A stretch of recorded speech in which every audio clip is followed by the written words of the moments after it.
Top quality और consistent performance के लिए सिर्फ सिल्वर पंप्स। टॉप क्वालिटी और कंसिस्टेंट परफॉर्मेंस के लिए सिर्फ सिल्वर पंप्स, नाम याद रखना। सध्या माढा लोकसभेच्या राहुलकर भाजपचे नेते माजी खासदार रणजितसिंह नाईक निंबाळकर आज प्रथमच करमाळा दौऱ्यावर आहेत। आज श्रीराम प्रतिष्ठानच्या वतीनं सर्वधर्मीय सामुदायिक विवाह सोहळ्याचं आयोजन केलेलं आहे। या कार्यक्रमासाठी भाजप नेते माजी खासदार रणजितदादा आलेले आहेत। दादा, काय सांगाल, आज लोकसभेच्या निवडणुकीनंतर प्रथमच आला, ते पण हेलिकॉप्टरने एंट्री केली आपण, काय प्रतिक्रिया आपली?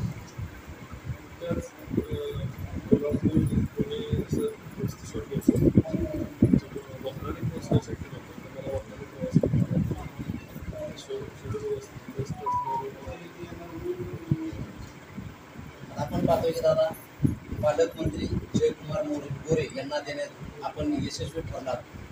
अनेक जण पालकमंत्री पदासाठी इच्छुक होते, परंतु पुन्हा एकदा आपला सोलापूर जिल्ह्यावरती दबदबा असल्याचं चित्र दिसणार आहे, काय प्रतिक्रिया?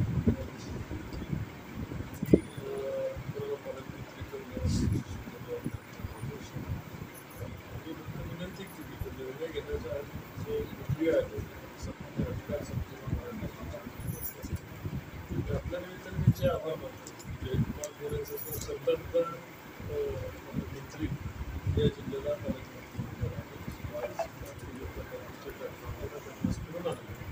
जिल्ह्यामध्ये औचित्य आपण पाहतो की आपले मित्र आहेत, आमदार अभिजित पाटील असतील, आमदार उत्तमराव जानकर असतील, अनेक आमदार आपल्या संपर्कात राष्ट्रवादी आपली तरी चर्चा आहे, या मागची नेमकी जादू काय? माझं राजकारण हे ज्या दिवशी संपते त्या दिवशी राजकारण संपते। जिल्ह्यामध्ये काम करताना, महाराष्ट्रामध्ये काम करताना अनेक लोकांनी राजकारणामध्ये विरोध केला असतो की व्यक्तिगतरित्या मी सगळ्यांचा मित्र आहे आणि मैत्री जोपासणं हा काय गुन्हा नाही। माझ्या या ठिकाणची अनेक मित्र आहेत, भविष्यातली मित्र राहतील असं मला वाटतं। काय तुमच्याकडे पक्षामध्ये घेण्याची काय तयारी आहे? आता पक्षामध्ये तुमच्या पक्षाची जर संख्या आहे 137 आमच्याकडे आहे आणि 200पेक्षा जास्त आमदारांनी मला पाठिंबा दिला।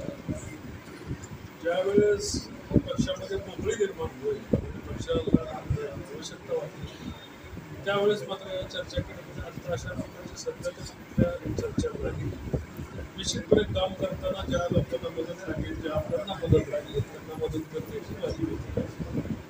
न बघता या राष्ट्रवादीच्या शरद पवार आमदाराला देखील आपण पालकमंत्र्यांच्या माध्यमातून निधी देणार। गट हे फक्त निवडणुकीपुरतं बघायचं असतं। निवडणूक संपली की जनतेची कामं करताना लोकप्रतिनिधी असतील, माजी लोकप्रतिनिधी असतील, सर्वांना बरोबर घेऊन जिल्ह्याचा विकास करायचा असतो, मतदारसंघाचा विकास करायचा असतो। त्याच्यामध्ये राजकारण आमचं असं महत्त्वाचं आहे। पुन्हा एकदा माढा लोकसभेची तयारी करताय असं या माध्यमातून तयारी असणार आहे? माढा लोकसभेची तयारी करणं हे आज निर्णय नाही, पक्षाचा असतो। 2026 साली या मतदारसंघाचं पुनर्स्थापन होणार आहे। माझा पक्ष, माझा भारतीय जनता पार्टीचे कार्यकर्ता, जो माझा तळागाळातील कार्यकर्ता आहे त्याला ताकद द्यायचा पूर्ण प्रयत्न करतो। निवडणुका होती, मतदारसंघ अनेक निर्माण होती, महाराष्ट्रामध्ये 35 ते 40 लोकसभा मतदारसंघ वाढतील कदाचित। हा मतदारसंघ कुठल्या लोकसभेला जोडला ही माहिती नाही। ते माहिती नसताना माझ्या पक्षासाठी मला मेहनत करावी लागणार। शेतकरी जेव्हा मेहनत करतो, नांगरट करतो, मेहनत टाकतो, त्यानंतर पीक येतं आणि त्या पिकाचा फायदा संपूर्ण परिवाराला होतो। भाजप हा माझा पक्ष, हा माझा परिवार आहे, त्यामुळं नियमाने नांगरट करणं, मेहनत करणं आणि त्या पक्षबळ वाढवणं ही माझी कर्तव्य। संजीवराजे नाईक निंबाळकर यांच्या नावावरती आयकरचा छापा पडला, त्यामध्ये काही साध्य झालं नेमकी राजकीय चर्चा सुरू आहे? मलाच कळत नाही की कोण कशा स्वरूपाचं राजकारण करतो। आयकर विभाग हा आपल्या कारवाई करतो, राजकारण त्याच्यामध्ये याचं काय कारण आयकराच्या विभागाच्या मलाही अनेक नोटीस आल्या, अनेक वेळा मला पेनल्टी आली, अनेक वेळा मी त्याच्यामध्ये मलाही आयकर हा त्या बॅलन्स शीट करतो, विवरण बघतो, त्या विवरणावर त्यांना योग्य नाही वाटले तर तो रेट करतो. शेवटचा प्रश्न दादा, आज करमाळ्यामध्ये संपूर्ण पालकमंत्री जयकुमार मुळे असतील तुमचे असे निशाणा धरलेले बॅनर लागले, नेमका हा निशाणा कुणावर? म्हणजे हा निशाणा धरलेला जो विषय होता, आमदार जयकुमार परिसरामध्ये मी एका ब्रिटनच्या विधानसभेच्या एकत्र आला आणि तो निशाणा लोक आम्ही एकत्र असलेला निशाणा जोडलेला त्यामुळे संपूर्ण सातारा सांगली या सोलापूर परिसरामध्ये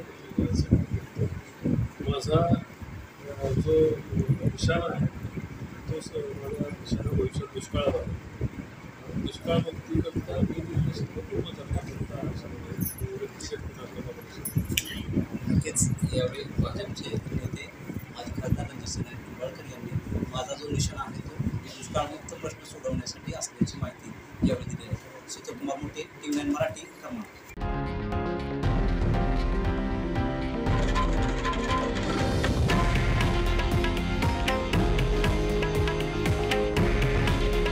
हे आहे देशातील नंबर 1 न्यूज नेटवर्क आणि आपण पाहत आहात TV9 मराठी.